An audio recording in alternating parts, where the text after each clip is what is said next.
they were giving us order like 1,000, 2,000, 3,000. 3,000 contract is worth 3 billion.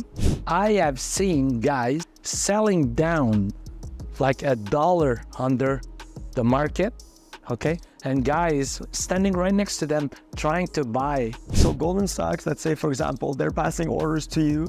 Yeah. If you're in finance or into stocks, you really won't want to miss this conversation I'm going to have with Mario Drolet, finance veteran. He used to do open outcry trading on the Montreal Stock Exchange in the 80s, 90s. Back then, they used to do trades with their hands. You know, you had to pass trades with hands. There was no like electronic Quest Trade or TD banking, all right? And Mario, he's done that for about 10 years. Then he was an independent trader, all right? He had big clients like Goldman Sachs, other big clients, institutions, CIBC, right? Then he also had a market simulation company that he was running, and now he's the president of MI3. They help small and medium cap companies raise. They help them get more investors through in-person conferences, in-person investor dinners and meetings, and also market intelligence and market making. So Mario, really good to have you with me today. This is going to be posted on your own channels, and a lot of people haven't really seen you, talk about your background. We've seen all your clients. We've seen stories with, mining companies that you work with, but they haven't gotten to see you yet. So I'm glad to have you today with us. Thank you, Carlo. Thank you for the invite. All right, so Mario, tell us about your background. Where do you come from? How did you start in finance? Well, basically, I started in 1989, did apply at the Montreal Stock Exchange, in which my first job ever was, I was doing the pickup. I was a runner. Crazy. Was called a runner. So for people that don't know, there was a Montreal Stock Exchange before. Right now, there's only the Toronto Stock Exchange. There was 3 stock exchanges. They merged together, right? They all merged together to create one entity, which is a TSX. And there was we were trading stock, okay? And when I started at the Montreal Exchange, it was the beginning of the derivatives trading product, okay? That eventually I would work. But when I started, I was a runner. I was doing the pickup every morning, because all the guys, whenever they were making a trade, they had to fill out the pink slip. So back then there was no Quest Trade, no TD trading. Well, yeah. It was all like filling out slips. Is that how it worked? Yeah. By hand, you were filling it out. So you want to pass a trade, buy something, you write it out, you got to send it. Well, it was like not to, I think 85, 90, it was the beginning of that electronic trading, obviously, because, there was a market in Toronto, there was a market in Montreal, and there was a specialist system that were making and providing liquidity, okay? And also on the stock side, I must say there must have been 100 guys, on Montreal Exchange floor, and, with the birth of the derivatives on the Montreal floor, but I had an extra 50, 60 guys. So I started my career as a runner, and then I saw a possibility to move up to operator, where you sit down and... So you're passing the trades? Entering the trade, listening, entering the trade. And Montreal Exchange had a training program in which I applied. And I started taking all these courses, to learn about the business, how to trade stock, how to trade options. Did you go to university for finance, or? Yes, I was in political science. Political science. Before, and my wife, obviously, my first wife, she got pregnant, so I had to work. So, and then, I was kind of looking for, I always like numbers, so it's also very fast paced, right? It's like you're. Yeah. Me, I'm a guy. I'm a front row commando soldier. You put me in the front, and when it's time to go to war. And then after I got select, after all my courses, working as an operator over there, developing the understanding of the market, because okay, when you see a trade, okay, it's the finality, but in the back there's a whole system. There's human, the financial system, behind it as well. So I was part of being on the other side of the fence. So you got to learn, the floor, the screen, the market, how is it working, the auction mode, So my first job as a trader, I got selected to work with the Midland Wallwind. Okay, I was taking care much more of the sale, okay, first, in which I was answering to the client, and I was in derivatives. How much were they like buying in general? The clients, what type of number? Oh, well, I didn't have a large account, but it was okay for me to handle and understand, because when you picked up the phone, you just go like this to a trader that's in a pit, because it was open outcry system. So there's a bid, okay, a buyer side, and there's a seller side. So whenever people wanted to buy, they were on the line, they were asking for the market. So in the particularity of the language of a trader is that you always use the last two digit, okay, for the buying side, and the last two digit for the offering side. It was all the sign language. Oh yeah, you know sign language basically. but yeah, of course, I was teaching it. So when you want to buy, it's like this. Okay, when you were buying. So you start with price to quantity. You got to use your body as quantity. Let's say the guy, okay, because you guys were like across the floor, like passing orders like that with your hands, right? that's it. At one point, Papers were flying everywhere. Like, yeah. It was crazy, huh? Yeah, it was very crazy. So I was on the phone. So I wanted to know the market. So the guy was telling me 8 bid or 500. There's 500 offer at 9. Okay? Because when you want to sell, you use a quantity to the price. When you want to buy, you start for the price to the quantity. Okay? So let's say my client would have told me buy 500 at 9. So I would have made the 9 bid for 500. And then the guy is going to buy in the pit, give me the fill. This was the fill. Sir, you buy 500 at 09. Okay. Actually, all the guys calling us, they had an account with the firm, because trading derivatives, okay, each contract that I just quote you, it's 1 million nominal value. So all these clients using derivative to hedge your portfolio against US dollar, euro strategy. For those that don't know, like, what's a derivative exactly? Basically, I say it's an other product, like you have the stock. Yeah, you can buy the stock, like Okay. stocks, like shares in a company. That's it. But also you can buy it for stock option. Right. Okay, it's kind of a insurance policy to protect, okay, your position in your portfolio. Okay, you're protecting your portfolio. So derivatives, okay, is the same philosophy as you're buying $200 million worth of the Canadian dollar. You are hedging, okay, by selling 200 million worth of banker acceptance against to hedge your position, okay? Because, don't forget, future contract, they move in coordination with the price of the dollar, let's say, okay? So there's correlation that are being made. Sometimes there is distortion. Some guys who are very, very, savvy in this business, who do understand, they can trade that, Right. okay? But us, simple, but it was generating an activity of a human. I got about at one point when I became trader, because after Midland, I went to trade for CIBC. Okay, then you became a trader. I became a trader as a pit trader. Well, you were trading for your clients. Yeah, your own We clients. were trading for a client. How many clients did you manage at once? You know what? I'd like to say that at CIBC, okay, for what we were generating during, let's say, 98, we were the star of the bank with the banking guichet. Why? Is because the amount we generate without risk, because we were doing a client execution. So I had large client that I cannot disclose. They were giving us order like 1,000, 2,000, 3,000. This is 2,000 shares. No, 3,000 contract. 3,000 contract is worth $3 billion. Okay, they were asking for 3,000 contract. It was worth $3 billion. $3 billion to hedge in their portfolio. So those were the types of orders that you were Oh yeah, we had taking some care of. $3 billion deal. I had some really big order, and What's the biggest order you've got? 4,000. So what is that in dollars? It's $4 billion. $4 It was I remember it was a Japanese bank, A Japanese bank. big that was hedging against the euro, and I kept having my guys on the phone, because don't forget, I had about 5 guys that I had to watch. Right. So sometime I'm selling, but another guy of my firm is coming in with a buy order. So so there was a procedure. We were so fast. Like, let's say my guy, I'm offering 200 contract at 09, okay, and my guy was giving me an order to buy 200. By the law of the exchange, I'm only allowed to cross 100. Cross meaning that I'm buying into my own order, 100 contract, buying 25, 25, 25, 25.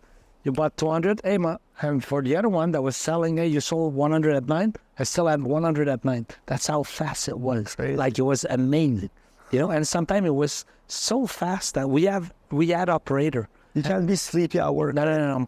We had operator entering our trade, and sometimes when it was too fast, okay, they were pressing a button. It was called fast market. I have seen guys, okay, selling down like $1 under the market, okay, and guys standing right next to them trying to buy like $1 above the market. They're right next to each other. Because don't forget, it's open outcry. So with all that noise, you know, like people, they become hectic.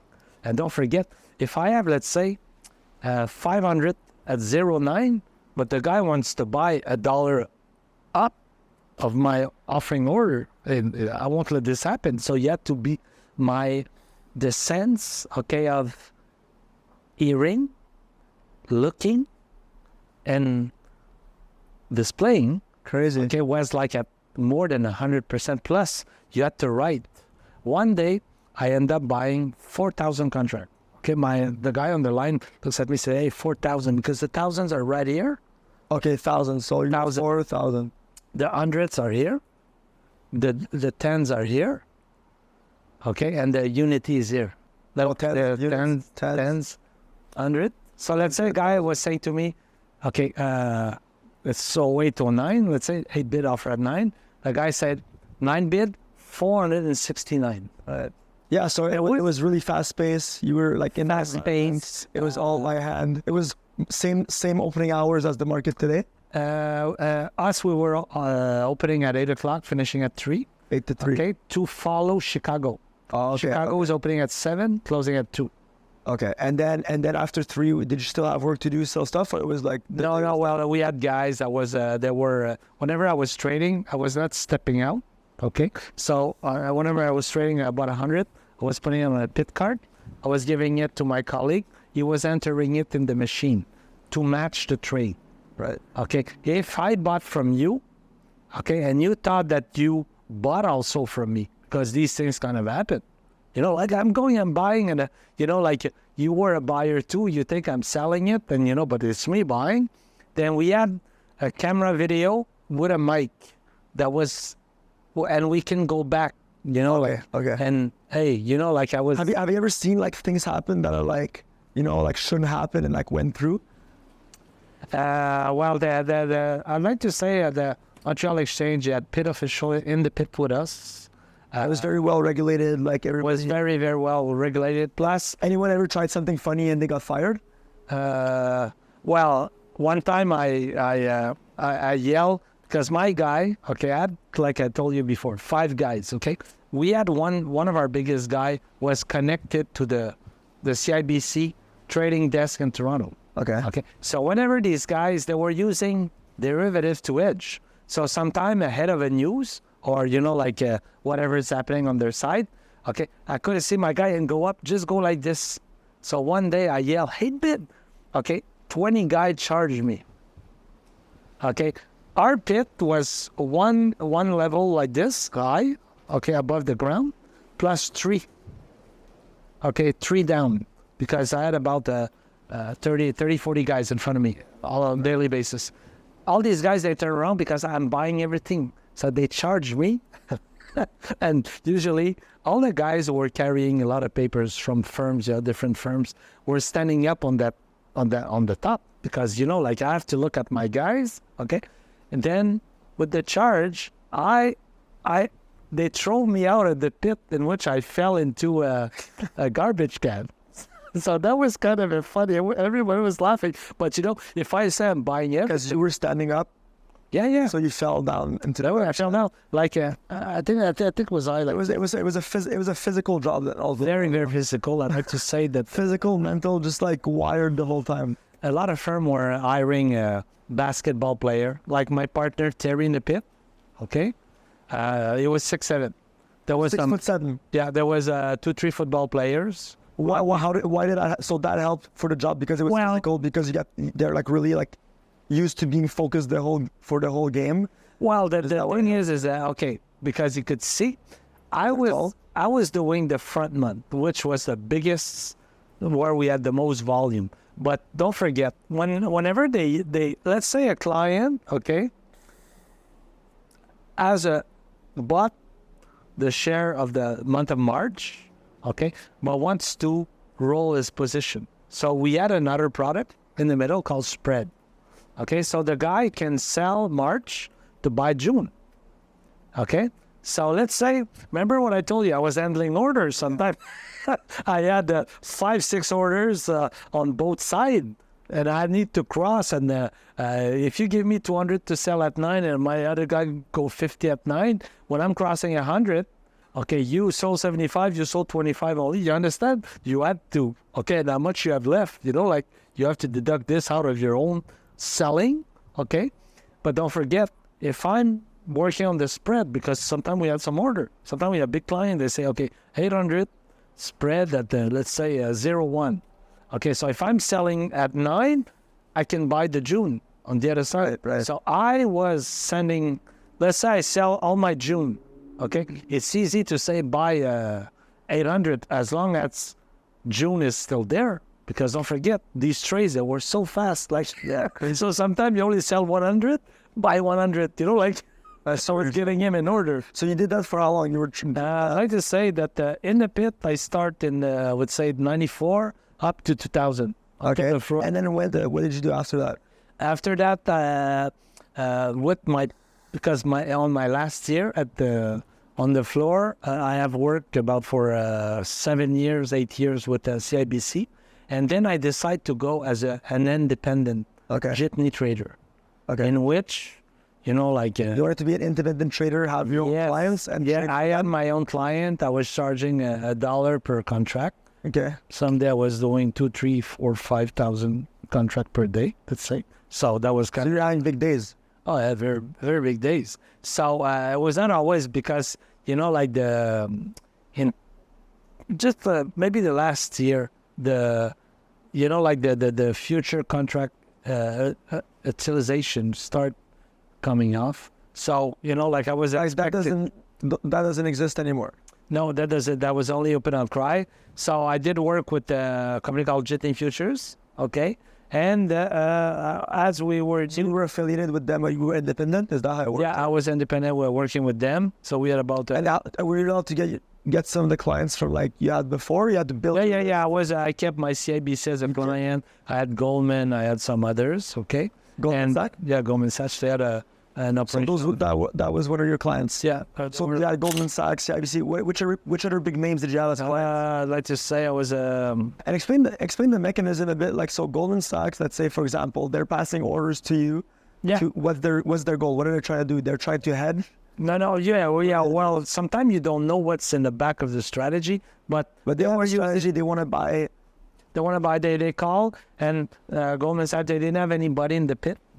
So they were using me as a jitney. Okay. And I was charging them every contract. Okay. So buying what, shares in companies? No, it's not share of company. It's future contract. It's a price, and in the back, you know, like if they have a position, and it's an interest rate, you know, like reverse interest rate. So on that sense, you know, like they bookmark the price they bought, the quantity, and it's a hedge for them in their portfolio. So after when I went to work with Jitney Group, when the floor decided to close down, I had convinced Stéphane Boursier, who was the president of Jitney Futures, to set up an operation where we can welcome all these independent traders who were on the floor to have a place to trade. Okay. So he set up, they put the money, Caisse de Dépôt, few investors put money. It became Jitney Group, which is number 99. You were part of that? I was a part of because Stéphane brought me in, because on the floor, okay, when I became a trader in 1994, you know, like, yes, I went through a theoretical program. Yeah. Okay, I decided to create my own trading school. So you decided to do a trading school? Yeah, from 1994, okay, up to the closing, I have set up my own trading school, because from my past experience of having to learn everything on the floor, Okay. you know, at one point I said to myself, I said, You could teach a lot of people how to trade. yeah, I'll how to trade, and also I became, because you know, like people, they weren't, you know, like they weren't accustomed to the trading language. Okay. Okay, the floor, the environment, so they didn't know which actor. So what I did is I created like a 30-hour training class in which everybody. So, you know, like right now, there's a lot of a big movement. There's a lot of people that do like courses online and they sell their courses online. But you were doing that way back.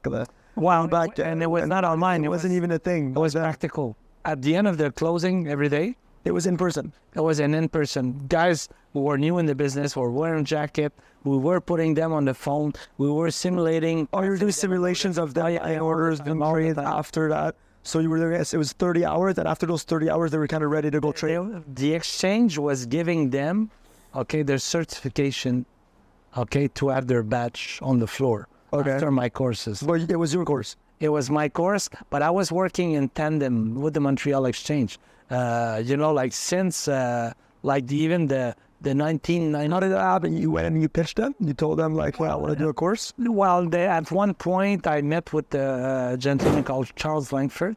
He was giving technical analysis. I'd like to say it's probably the father of technical analysis in Quebec. Okay, in Quebec, he's in the Quebec. first guys that was doing technical analysis of stocks. There was a next broker from Revco, and he was giving class. And at one point, you know, I started telling him, I said, listen, I said, I definitely would like to do the simulation part, you know? So I started doing simulation. I've trained people. In-person simulation. In-person simulation. I've trained people from la Commission de Valeur Mobilière du Québec, CDPQ, Hydro-Québec, you know, introduced Those big Quebec firms. yeah, because they were using those derivatives, but they didn't know what was the action in the pit. So from all these courses, okay, that I start giving, I have a very creative mind. I developed a simulator. It was the only derivative product game that I call Market Mania. Okay, Market Mania. yeah, Market Mania. It's a trading game that you play. You need to be 13. Okay, you got 12 traders. You have one chief trader. It stands on a box, and you trade the derivative. There's an explanation before. We have made a pit. We have put speakers for the sound. So that was in person somewhere. Where did you get? What I was producing it at the Montreal Exchange. They had a gallery on the second floor for visitors. So I was renting the concept to groups. I've done the university games with that simulator. Okay. So that whole simulator, you'd rent it out to universities. They could use it for their students to go play and like learn how to trade. And so it was a lot of finance students, like finance people. Yes, of course, finance student, because this is a very unique expertise. Right. You know, like It's super niche, right? you know what? I've looked all around the world. Okay, and there was no open outcry trading game around the world. That was the only one. You know, I even presented to the Montreal Exchange to buy it to put in the upstairs on the gallery, visitor gallery, but they were going electronic. Yeah, the shift was happening from in-person trading with all the papers and everything to electronic. So then I didn't need that anymore. But back then it was really useful for people that wanted to learn how to trade. So what was the feeling you had, you know, when you want to trade, like on the trading desk, like doing your trades, like you liked doing it, right? Like it was fun. Of course, it was adrenaline rush. Of course. Yeah. So all day you're getting a bunch of adrenaline rush. Like it's super fun. Like Yeah, but there's a problem to it, is that because you reach out so high, when it's not happening anymore, you're kind of down. Right. You always look for this. you're always looking for that next high, right? That way, of course, because, you know, I'd like to say that I was living in Lachine. Montreal Exchange was in Montreal. Right. During the summer, as soon as there was no more snow, I was biking in, showering there, coming back, sometimes running from Montreal to Lachine was 13 kilometers. Wow. I was fit like hell, because you need to stand up. You know, like You gotta be fit to do it. what's interesting on the floor is that I have lived, okay, like the first Iraq war with the United States when they attacked. So you saw the price right away. Guys who were there are faster than anybody. You know, like they buy ahead of the guys who are on the line. You know, like guys, they miss the. It's I'm not even saying split second, but millisecond. Like the guys on the floor were so fast. And whenever because what's interesting, the exchange that was. So what do you mean they were so fast? Like as soon as they saw that the Iraq war was starting, they were like reacting. Those guys upstairs that want to react, but the guy on the floor, they already react, so it's gone. So whatever you quote 8, 9, let's say, but the 9s are gone. It's finished if it's going up. You understand? So on the floor there was no phone ringing, okay. But whenever your phone was ringing, there was a light. Right. Okay, with a red number. Okay, with your number. Okay. So every firm is identified. Like RBC is number 2, Refco is number 60. Okay, CIBC is number 79. Okay, because like even so you gotta shift it to like events. That's when you like shifted to like almost like creating events, like using that for events. So you went from trader, and then naturally because of your game, you started like attending events, hosting events, so that people could. That was the in-person game. Yeah, it was an in-person game, right? From the in-person, I have created a game on a CD-ROM. Okay, so you had a game on a CD-ROM. This one was called Market. So it was a computer game. Yeah, computer game. So you created a computer game, like computer trading, another game. So it's like a simulation to go trade, but on that computer game back then. The in-person game was called Le Jeu de la Bourse. Right. And the simulator was called Market Mania. And was that in English as well? In English, yes. Okay. You were simulating trading stock. And who'd you sell that to? Like the CDs? Okay. Remember March 2000? This is where the shit hit the fan and the Nasdaq started correcting, and with the Nortel story, as we know. I had Well, explain it maybe like what happened in the 2000 for the people that don't know. Okay, well, like in so the 2000, like shit hit the fan. Okay, just to show you, okay, like there was a lot of irrational exuberance, and I believe, okay, from my experience in 2021. We had some client went from 50, 60 cents to $12. Okay, you had clients that went, their stock went. Okay, in 2021. In 2021, you had clients that went from 50 cents to $21 to 12. To $12. Yeah, in 1996, like in 1999, when I was on the floor, okay, I was picking any stock. Okay, 1999, 2000, on any stock that somebody was telling me. Like I remember, I put a stock. I think the stock was the symbol EZE. Doesn't exist anymore. Stock is $9. $9, okay. EZE, the stock is at $9. $9. My friend said it was called EasyNet. So my friend says to me, that was like the .com era. Right, during the .com era. Yeah, those stocks are going crazy. It's okay. I'll buy 5,000. Let's say 3 to 5,000. I bought from 25 to 50,000. I bought some shares. Okay, 2 days after. Okay, I sold the stock at $24. $24 2 days after. 2 days after. $8 to $24. Yeah, okay. And the week after, at the end of the week after, was trading at 45. Holy shit.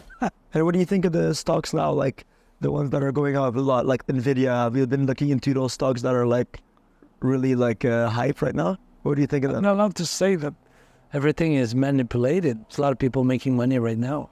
Yeah. Whenever you see a new sector like the AI right now, there's a lot of like manipulation. Yeah, like we're seeing, and sometimes, like valuation, okay, just go ballistic, goes crazy, it goes out of the irrational, a lot of things. Because it's a new technology with AI, they're kind of like overvaluating some companies, right? Yeah. Sometimes you need to find the fundamental signal, okay, that's going to send the market somewhere else. We might have seen it with Warren Buffett selling 50% and getting back in cash because obviously... Yeah, he sold a lot. He got cash is king right now, right? I guess that way. When you look at the geopolitical situation, we cannot forget how much Americans are in debt, same as Canadian. Yeah. It's the small people. Some, they live on credit card. Yeah, a lot of people live on credit. We are seeing... So right now, like, the macroeconomics of the world are affecting gold. They're affecting all the markets. What do you think of that? Well, right now, yes, gold is definitely on the rise. What's very not say contradictory, but over the last 2-3 years, when you look at report from World Gold Council, right. Russia and Chinese have been buying gold. American has been dumping it. So right now, China's buying gold, U.S. is dumping their gold. I cannot say that now, but I'm saying like 2 years ago. 2 years ago, that's 2 years ago. That's Probably they turned back and the trend is there. Trend is always your friend, so you want to follow the trend. So like we keep when it's brought back down, like around the 2400. You look on the next trading day and it's up. It's down. It's up. It's kind of building a zone here, like a concession zone. It's called, and probably the next resistance is 2500, and I believe we are gonna get there. We are seeing a lot of obviously with the producers. So right now, price of gold is high.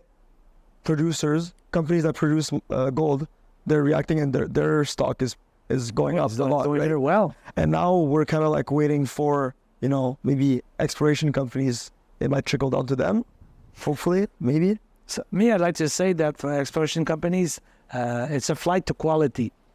Okay, it's not true that everybody will embrace and push the whole sector of small cap explorers. So penny stocks, like a lot of people are like afraid of them. They want to stay like away from them. Like, what are like the pros and cons, of investing in penny stocks? Like, there's a lot of risks, right? Like, realistically, like what do you need to look out for, like when you're buying a penny stock? Why would you buy a penny stock? Carlo, I'd like to say to you that for being about for 15 years in the mining space, you need to adopt the contrarian approach. Right, so you're a contrarian, yeah. Like, I'm a contrarian. I've been a contrarian for 3-4 years for sure. I have seen some, like Vidéotron, Bombardier, CGI, there were 50 cent stock. Barrick was a 50 cent stock. No, so back then, yeah, those stocks were all like they all start somewhere as a small company. That's true. They become big, and they're creating a lot of jobs. And that's why I think in our sector, we need to have back the support of all these firms, okay, for deployment of capital, so to give them oxygen. But I feel like financial literacy in Quebec is down. Like, less people are like financially literate, no? Am I wrong? I'm not sure. I don't know. It's maybe it has to do with the mentality of a brokerage house firm.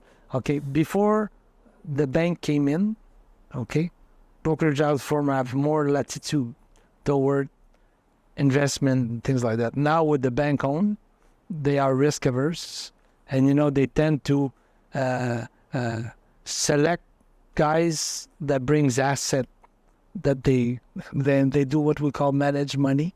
They give them higher commission. Yeah. So there's not that much stock picking. For a smaller company, wants to get in front of brokers, there's still a few guys in every firm, but it's not everybody. A lot of guys are not into it. I would say 95% are not into small cap. Yeah. And you day trade too, right? Yes, I did. I saw a study. It was saying they studied 1,600 day traders over 300 days. And 97% of them lost money. Yeah. So there's only like a couple percent of traders that actually make money, right? You want to know why? Yeah, tell me. Why? Emotion. So you day trade for fun, mostly? Yes. But I rather like the position trading. Okay? Because I stay in it. Okay, when you do position trading, you mean like you stay longer term? That's where you make money. Yeah, of course. But when you day trade, you're not 99%. Because you need to be there. You need to be very mechanical, okay? It has to be a game that, okay, you go in with a plan, okay? You evaluate, okay, your risk reward, okay, by saying, okay, if I gain 50 cents on a stock, okay, yeah, I'm willing to lose 5 cents or 10 cents, okay? Because you have a plan. Yeah, you get into trade. So you'd say like people that day trade, around 97% of them, like they're losing money. They don't have a method. Understand? So that's why they let emotion, because like look at the people who bought the Nortel, and when it ran up and start pulling back up, okay? Like around $100, the big news came out that the what's his name? They couldn't follow the guidance and they start pulling back. So now we talked a lot about trading, and after right now you have your own company, MI3. Like, how long have you had that company? How did it start? Like, how did you get into it? After the floor closed down, we opened up a Jitney group, and after I met some people that they calling me, and I started working with them, and they have the Garda Security as a client. It's a big security company, and stock was 50 cents. Nobody cared, but when I saw it run to $25, I said, "Wow, this is a sector, like wow." And at the time, I started providing market making service to a lot of Right. So as an independent, just like yourself? independent, and then after divorce with the first wife, I decided to create my own firm, MI3, in which I was looking for guys that work with me, who had my experience, because I was pretty much linked with the financial community. We were fortunate to work with bigger cap company, and with the guys I was bringing in, because it's a people's network. So at one point at MI3, we had 16 guys working with us. 16 guys, yeah. 1616, so we're doing call, we're doing all types of things. And, I always said to myself, I said, okay, I see a lot of firms, they look alike. How can I differentiate myself? But you really wanted to help companies get more investors, right? Yeah. That's your whole goal. I'd like to say that, when you realize that public companies are willing to pay to meet new investors, and we developed, because when you push a door with a product, you're linked and attached to that product for the people you are presenting it. So we were fortunate to have good companies who did perform. They were very well. So that's how we started building. Plus, I had guys who worked as a broker, fund manager, like trader. So, we could open doors anywhere. What's your biggest success story with MI3? Like a company that you brought up from like X amount, their stock to like something higher, I remember we did a roadshow with Ivanhoe Mines. With who? Ivanhoe Mines. Oh, so you organized a roadshow for Ivanhoe Mines? Yeah, Ivanhoe Mines. Back then, what's his name? It was Robert Freeland's company. Okay, stock was $7-8. Did you work directly with him, like with Robert? No. It was one of his... with his IR team? The IR team. Stock right up to $2. We bought it there. You came in at $2? Yeah, well, 260, let's say. We sold at 325, thinking stock ran up to 29. So sometimes, when you talk about all the trades you have done, sometimes you wait too long and you should have sold. Sometimes you sell too fast, so you can't really know though, right? How are you gonna know? It's hard to measure. Me, right now, I have exercise option on stocks that I never thought they would have got somewhere. We made a killing on it. Yeah, I know many guys, they have a lot of money. They're not playing the junior anymore. Yeah. Still kind of pushing it. And, sometimes saying to myself, do they want to let, that small cap market die? Yeah, who knows? They should implement rules that even if an algo comes on any stock, they cannot start with a short sell order. Yeah, because you could kill a company like that, right? You could just go ahead and kill a company that doesn't it's insane. You got guys spending money to attract new buyers, in the company, and wants to make a real story, and you got these guys who lean on you, and after they sell and they claim the exemption, they should take all these under $5. They should kill it all. Right. All right. Well, yeah, it was really good to talk to you, Mario. Thank you. And amazing interview.